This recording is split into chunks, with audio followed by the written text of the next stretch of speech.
नमस्कार, स्वागत आप सभी का मौसम तक चैनल पर। नेशनल वेदर बुलेटिन आप देख रहे हैं। अगले 24 घंटों के दौरान यानी 18 दिसंबर के दिन भारत भर में क्या मौसम बदलेगा या जैसा चल रहा है वैसा ही चलता रहेगा। कोल्ड वेव उत्तर में और दक्षिण के क्षेत्रों की तरफ बारिश की संभावना है या पहाड़ों पर बर्फबारी की संभावना बनेगी, क्योंकि उत्तर भारत के पहाड़ों पर 18 दिसंबर को एक नया डब्ल्यू पहुंच रहा है। अभी इससे पहले भी सिस्टम था और पीछे से सिस्टम आ रहा है, तो इसका इम्पैक्ट वेस्टर्न हिमालयन रीजन पर कश्मीर से उत्तराखंड के बीच में दिखाई पड़ सकता है और कई जगहों पर कोहरे के लिए परिस्थितियां अनुकूल बनेंगी।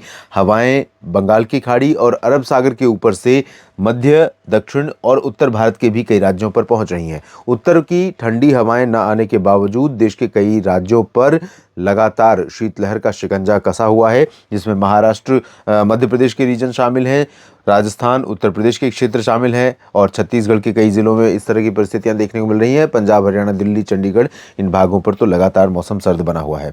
इधर जो लो प्रेशर सिस्टम है भारत के तटों की तरफ बढ़ रहा है और ये सिस्टम थोड़ा सा स्प्रेड करेगा साउथ से लेकर सेंट्रल पोर्शन या कह सकते हैं कि जो बंगाल की खाड़ी का उत्तरी रीजन है इन भागों तक, और इसी के कारण इसका प्रभाव पश्चिम बंगाल से लेकर उड़ीसा, छत्तीसगढ़ और आंध्र प्रदेश, तेलंगाना होते हुए तमिलनाडु तक दिखाई पड़ेगा। तमाम राज्यों पर इसका असर पड़ेगा। तो जानते हैं कि 18 दिसंबर को कहां कहां पर बरसात और कहां पर शीतलहर या कोहरा छाने की संभावना, पहाड़ों पर क्या कुछ बदलाव होने की संभावना दिखाई पड़ रही है। तो डब्ल्यू तो उत्तर भारत के पहाड़ों की तरफ आ रहा है, लेकिन ज़्यादा प्रभावशाली सिस्टम नहीं है।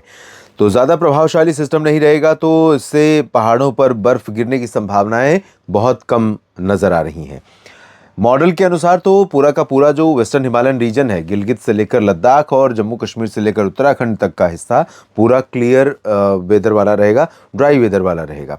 लेकिन अनुमान यह है कि गिलगित बाल्टिस्तान और मुजफ्फराबाद, लद्दाख के कुछ भागों में, जम्मू कश्मीर में ऊपरी हिस्से, उत्तराखंड और हिमाचल प्रदेश के ऊपरी भागों पर कुछ जगहों पर बादल तो उत्तराखंड तक दिखाई पड़ेंगे, लेकिन ये लाहौल स्पीति, कुल्लू मनाली और गुलमर्ग, सोनमर्ग से लेकर श्रीनगर समेत आसपास के भागों और इधर कुछ हिस्सों में थोड़ी बहुत वर्षा या ऊंचाई वाले क्षेत्रों में हल्का हिमपात होने की संभावनाएं यहां पर बन सकती हैं।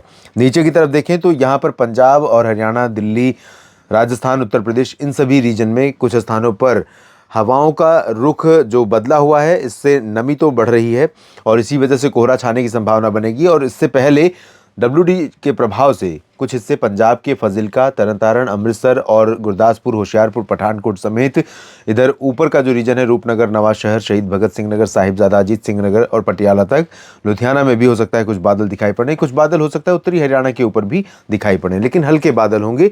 यहाँ पर इन बादलों से बरसात होने की संभावनाएं नहीं रहेंगी। कोहरा छाने की संभावना कुछ जगहों पर रहेगी, हरियाणा में भी। हरियाणा में आज करनाल में विजिबिलिटी घटकर 100 मीटर तक गई थी और ये स्थिति इसलिए आई क्योंकि मध्यम से घना कोहरा कुछ जगहों पर रहा। दिल्ली और इसके ऊपर के रीजन में, हरियाणा के सोनीपत, पानीपत और आसपास के भागों में रोहतक तक बाद कोहरा दिखाई पड़ा सुबह के समय। अनुमान यह है कि पंजाब, हरियाणा, दिल्ली और वेस्ट यूपी के कुछ हिस्सों में, राजस्थान के उत्तर पूर्वी रीजन में और मध्य प्रदेश के कुछ भागों में, ये वाला जो हिस्सा है, इन हिस्सों में कुछ स्थानों पर कुछ जगहों पर पॉकेट्स में हल्के से मध्यम कोहरा छा सकता है।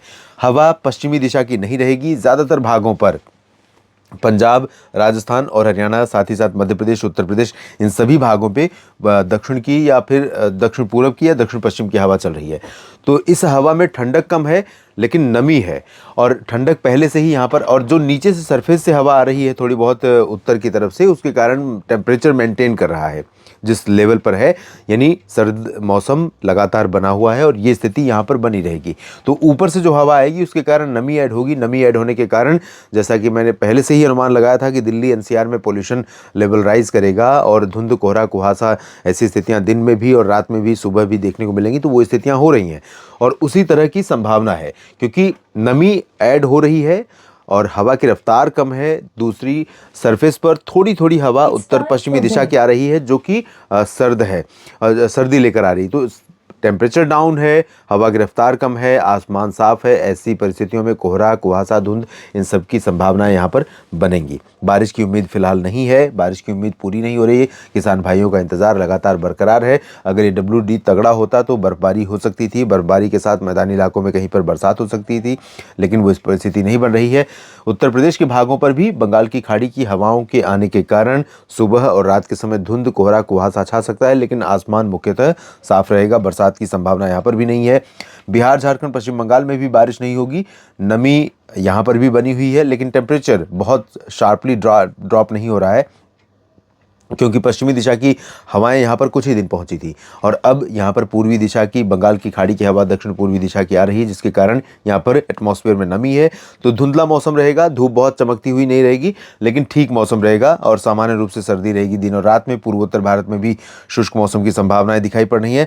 मध्य भारत के भागों पर ओडिशा और छत्तीसगढ़ के ऊपर बादल बढ़ जाएंगे। बारीपाड़ा और यहाँ से भवानीपटना, फुलबनी तक बादल होंगे और साथ ही साथ रायपुर से लेकर बीजापुर, सुकमा, दंतेवाड़ा के बीच में कुछ बादल होंगे। कुछ बादल दक्षिणी विदर्भ और आसपास के भागों पर भी दिखाई पड़ेंगे, लेकिन महाराष्ट्र में विदर्भ, मराठवाड़ा, मध्य महाराष्ट्र और कोंकण गोवा में सभी जगहों पर, यानी मुंबई, पुणे, सांगली, सतारा, कोल्हापुर, सोलापुर, गोवा, लातूर, नांदेड़, जालना, हिंगोली, अकोला, नागपुर, चंद्रपुर, इन सभी भागों में ड्राई वेदर रहेगा। छत्तीसगढ़ के दक्षिणी भागों में कहीं कहीं पर बूंदें पड़ सकती हैं, जबकि दक्षिणी ओडिशा में कुछ स्थानों पर बारिश की संभावना है। मध्य प्रदेश में फिलहाल शुष्क मौसम के बीच में थोड़ा सा कोहरा छाने की संभावना यहाँ पर रहेगी। सागर, टीकमगढ़, ग्वालियर और भोपाल के बीच में ये वाला हिस्सा जो है, यहाँ पर कोहरा छा सकता है। वैसे धुंध सभी जगहों पर सुबह के समय हो सकती है, क्योंकि जैसा कि मैं बार बार कह रहा हूँ, टेम्परेचर कम है और टेम्परेचर कम होने, नमी ऐड होने के बीच में अगर हवा की रफ्तार कम हो जाए तो कोहरा छाने की संभावनाएं बनती हैं। तो वो स्थितियां बन सकती हैं।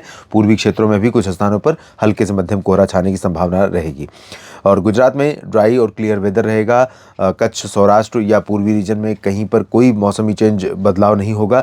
अरब सागर की हवा यहाँ पर कुछ हिस्सों में चल रही है और उत्तर की हवा थोड़ी बहुत यहाँ पर पहुँचती रहेगी। तो यहाँ पर ठंडा रहेगा मौसम, बाकी जगहों पर सामान्य रूप से सर्दी रहेगी। दक्षिण भारत की तरफ बढ़ते हुए निम्न दबाव के प्रभाव से तटीय आंध्र प्रदेश का पूरा रीजन और तमिलनाडु के उत्तरी तटीय तथा उत्तरी आंतरिक इलाके कई हिस्से प्रभावित होंगे, जहां पर हल्की से मध्यम के साथ कुछ स्थानों पर तेज वर्षा हो सकती है। बाकी आंतरिक भागों में अगर देखें तो रायलसीमा का कुछ हिस्सा प्रभावित होगा। बेंगलुरु, मैसूरू, हसन और आसपास के भागों में लाइट रेन हो सकती है। तेलंगाना, उत्तरी आंतरिक कर्नाटक, तटीय कर्नाटक और केरल में मुख्यतः साफ और शुष्क मौसम अभी रहेगा। धीरे धीरे बरसात की गतिविधियां आंतरिक इलाकों पर भी थोड़ी बहुत बढ़ सकती हैं। हालांकि सिस्टम सीधे न जाकर थोड़ा स्प्रेड हो रहा है, तो इसका जो इम्पैक्ट है वो थोड़ा, उसका दायरा बढ़ रहा है। सिर्फ साउथ पेनिनसुलर रीजन पर ही सीमित नहीं रहेगी बारिश इसके प्रभाव से, बल्कि इधर भी बारिश देखने को मिल सकती है आने वाले समय में। इस बुलेटिन में, इस वीडियो में अभी के लिए इतना ही। मेरे साथ जुड़े रहिए लगातार मौसम तक चैनल और न्यूज़ मीडिया मंच यूट्यूब और फेसबुक पेज मौसम तक पर। जानकारियाँ ठीक लगें तो वीडियो को लाइक और शेयर करें। इस चैनल को अगर आपने सब्सक्राइब नहीं किया है तो ज़रूर कर लीजिए, ताकि मौसम का अपडेट लगातार आपके साथ लेकर जुड़ता रहूँ। धन्यवाद।